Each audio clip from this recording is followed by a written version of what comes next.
The Kingly Mystery by Robert Crosbie, read by Dave Marsland of Cardiff Theosophical Society. The Kingly Mystery is life itself. We all have life. We all are life. Every being everywhere is life, expresses life. To know what is life itself is to know the mystery. But there is a condition precedent to this mysterious knowledge stated by Krishna in the opening of the 9th chapter of the Bhagavad Gita. Unto thee who findeth no fault, I will now make known this mysterious knowledge, coupled with a realization of it, which, having known, thou shalt be delivered from evil. When the one who desires to learn is not in a critical attitude, when he has sensed in one way or another that truth lies in a certain direction, and gives all his attention to it without quarrelling with terms or the ideas put forward, his is the attitude of the true student. The one who desires to know must set aside for the time being all preconceptions, pride and prejudices which he may have held, and then he is ready to begin his studies, to take the first step in the right direction. The world is full of false ideas, false religions, false philosophies, which must be thrown away. We of the Western peoples have been taught that we were poor, miserable sinners who could do nothing of ourselves. We have assumed that we are poor, miserable sinners and have acted as such. Our whole civilization is coloured and steeped through with this falsity. Our theologies, our sciences, our commercial, social and political conditions are all based on this false idea, which in its turn rests upon another equally false, that man is here on earth for once only. Hence, that his entrance on this physical plane was through the act of others. And we believe that whatever of merit or demerit is his, was handed on to him by his forebears. As a consequence, man constantly shifts his responsibility and acts as an irresponsible being. The whole falsity of our existence is centred there, for we are responsible for every ill that exists among us. Every kind of suffering on every hand has been brought about through a false idea, and the false action which followed. What are sin, disease, sorrow and suffering but the result of our own thoughts and actions? Again we say we cannot know, or this life is all there is. Therefore the whole force of our consciousness is directed in the line of that one false idea and inhibited in the expression of any other. Whereas all directions lie absolutely open to us, if only we understand our own natures. Man circumscribes his own conditions by the false ideas he holds in regard to life. No one holds him back, he holds himself back. Yet, even with his narrowing, limiting ideas and conceptions, he is able to accomplish wonderful things. Whatever he sets out to do on the purely physical material plane of life, he accomplishes in a shorter or greater length of time.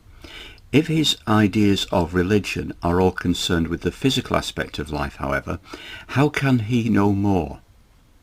All the conquests that he can make will be physical conquests. What could it avail him in the direction of real knowledge if he continued similar conquests from civilization to civilization, age to age, planet to planet, solar system to solar system? He could gain nothing but a small sum of possible combinations and correlations, and in all that search and effort would not have gained the first fundamental of true knowledge, of true thought and action. The kingly mystery of life cannot mean physical existence, which is merely one aspect of the great life. We have to go deeper into our own natures and into the natures of all beings in order to grasp what that great mystery is. Then the lives of all great beings become clear unto us. We understand what all phases of existence mean. We see the causes for all the difficulties that surround us.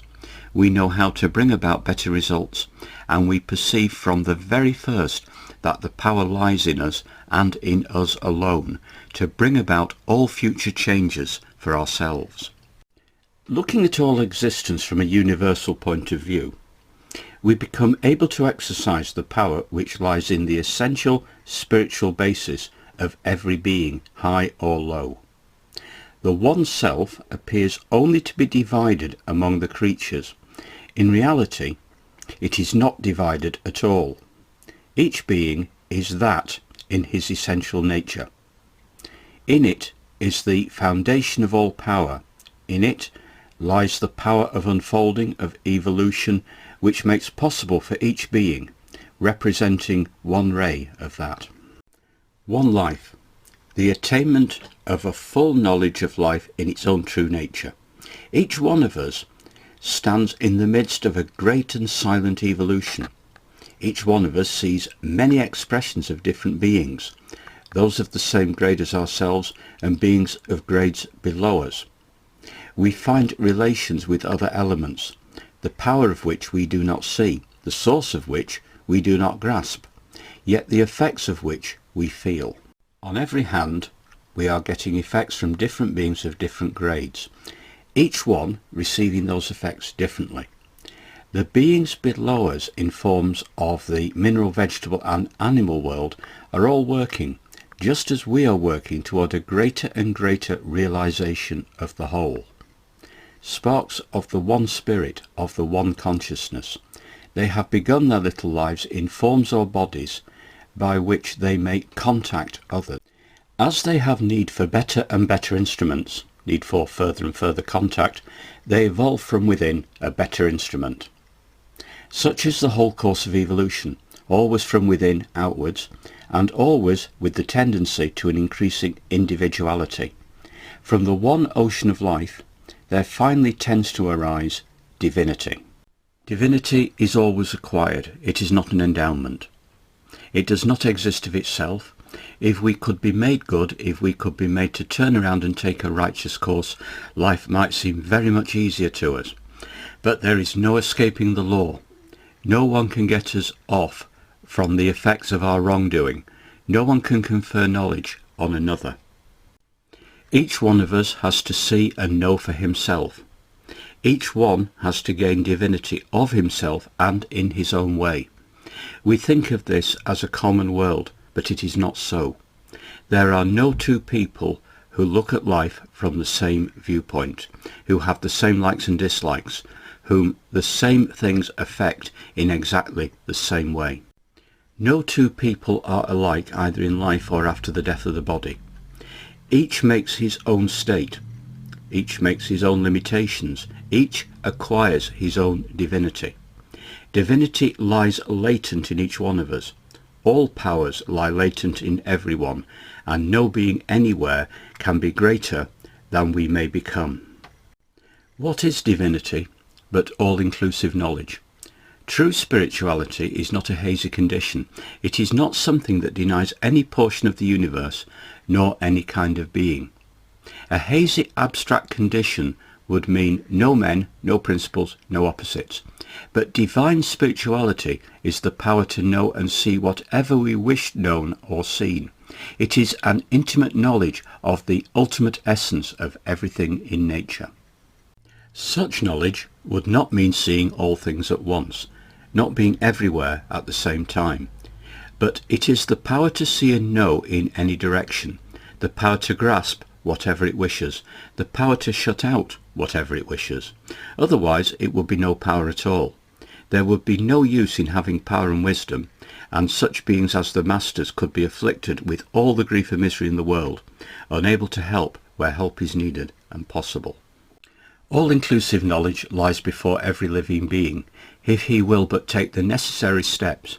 What prevents him are the false ideas he holds, for thought is the basis of all action, and wrong ideas in regard to life inevitably bring about wrong actions.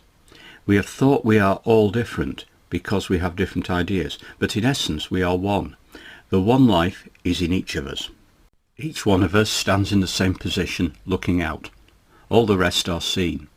Starting from this point, we begin to find ourselves, to see ourselves, to feel ourselves, and, in feeling ourselves, feel all others. All that man can know of God is what he knows in himself, through himself and by himself. Never by any outside presentation can that realization be gained. All the great saviours of all times have never asked man to rely on some outside God, to fear some devil, to go by this or that revelation, to believe in any book, church, ology, or ism of any kind. They have asked him to take the step that the height of his calling demands, to know himself, to know his own true nature, and the nature of every other being. They have shown that the real man must assert himself, and must act in accordance with his own nature, and the responsibility which the oneness of all nature demands. Man occupies the most important place in the whole scheme of evolution. He stands where spirit and matter meet. He is the link between the higher beings and those below. He has so to act, so to think and act, in and upon and with this physical matter, that he raises it all up and gives it another tendency, another trend. By the very constitution of his nature, by reason of his being connected as he is in a physical body with all nature, the secret doctrine states that man can become greater than any one of the Dayan Shohans and equal to all of them put together. That is the goal which lies before him, the goal of the kingly mystery, and seeing and knowing and feeling and acting universally. For there is a power in man which enables him to judge aright. He has the all-seeing eye, the all-encompassing sight which permits him to see the justice of all things. And always there is present the power of choice in one direction or another. The questions before each human being are, whom will ye serve? Will you serve the higher spiritual nature or the body of flesh? Whom choose ye this day?